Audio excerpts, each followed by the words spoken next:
જાણા જેવી વાતો આ અજા છે રે માનભાઈ એ આ તો ધૂરિયાને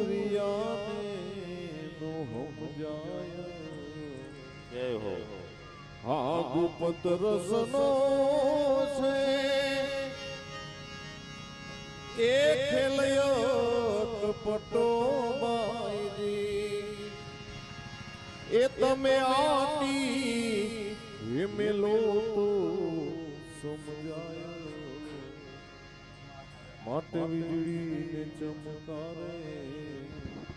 મોતીડા કરો બાઈજી અચાનક અંધાર